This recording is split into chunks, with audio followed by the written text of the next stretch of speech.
Hi everybody, my name is May and I am showing you this video as my entry to Wild Orchid Crafts 3D flower contest, and I made the Lilies of the Valley.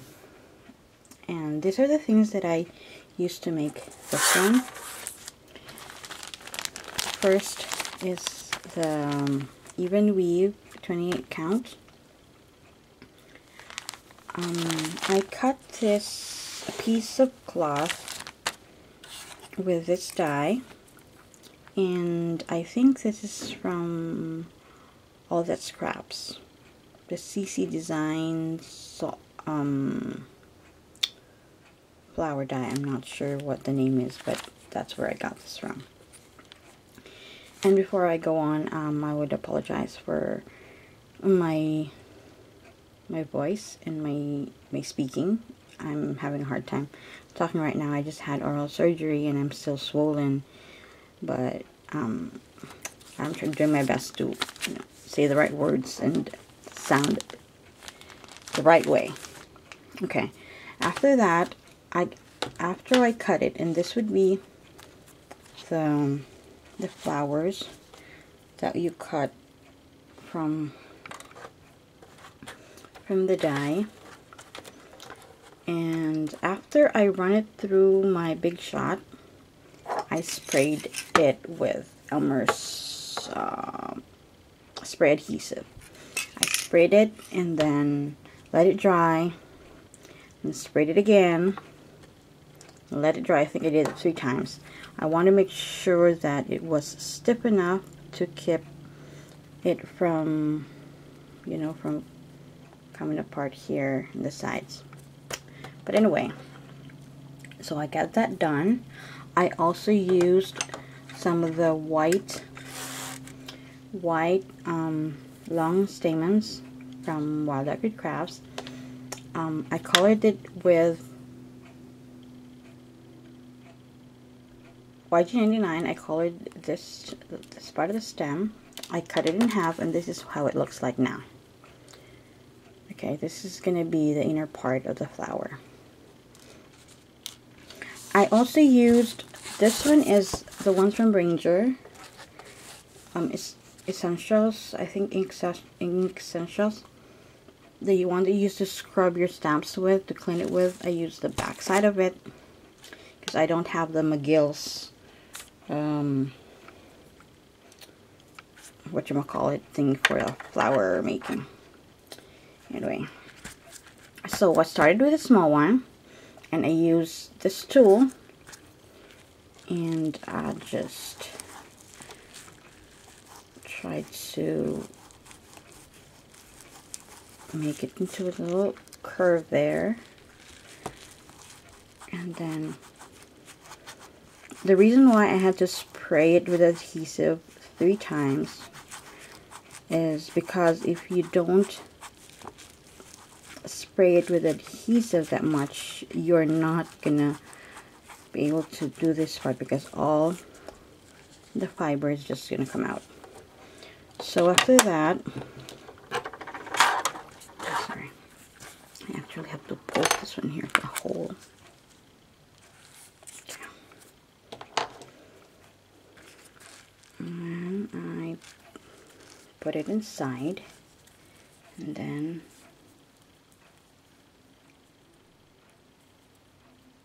I have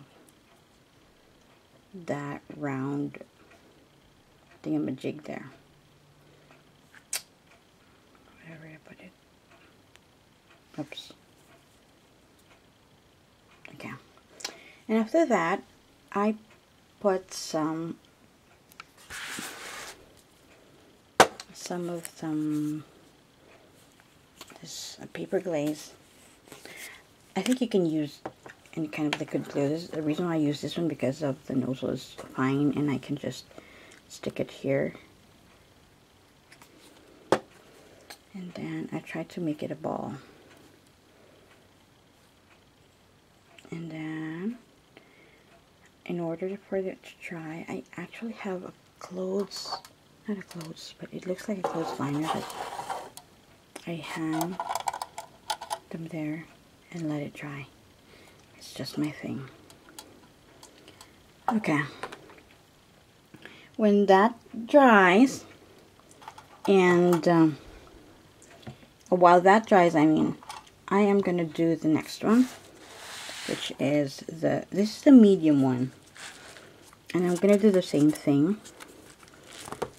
Just, it is kind of stiff, but I like it that way because I can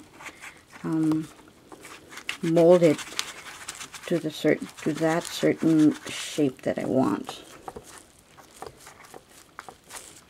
And then, assuming this one is dry, because it's not,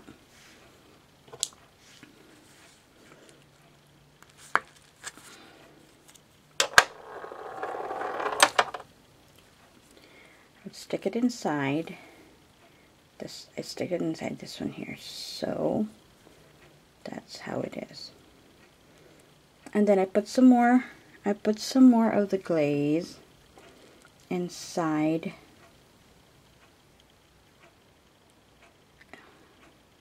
in each petal, and I start to lay them over each other and let it dry like that. And I hang it again in my hanging thing and let it dry. I made a couple of these that are just closed. They look like rosebuds, but I kept them closed until they dried. Totally dry, and they're kind of stiff. But as soon as it's dried, some of them I had to open up by using this pliers, and I just kind of folded each end of the flower, of the petals. This is not quite dry, that's why it's just way too opened. So there. So I made a couple of these. Actually, I made 10 for each long stem, and then I arranged it alternately like that. This one I haven't painted yet with I haven't colored with a Copic marker. And then I have tied them with a stick. Now the reason why I've used the YG99 is because it's close to this stem tape when you wrap it around the flowers. So I just did, you know, wrapped around, added another one, and wrapped around, added another one, and I ended up having this little baby. The first one, I didn't open it, and then the second one, just a little bit, and then gradually as I go down, I opened the petals and curl it going out so it would look like the lily of the valley. And I also made some leaves to come with this. These are the leaves. I couldn't find an exact one to match the stem, but I would probably get I'll color this or something. But for now, what I did was I got some tracing paper and I colored it. No, I stained it with distress ink. I think it was peeled paint, and then I put some wire in the middle and put another layer of the. I glued it. I put some glue and then put another layer, and then let it dry, and then I cut it freehand.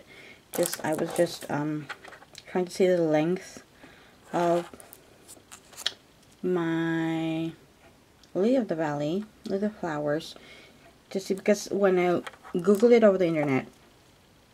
Actually, the leaves were whiter, and it depends probably on the breed. But the ones the ones that I liked was the one that had the leaves that were narrow. So I went with that one, and that's why I made this kind of leaves. So this is my Lily of the Valley, and I actually liked it. By the end of this video, I will be showing you a project that I'm going to be using this one with, and I hope you guys like it. Thanks for watching.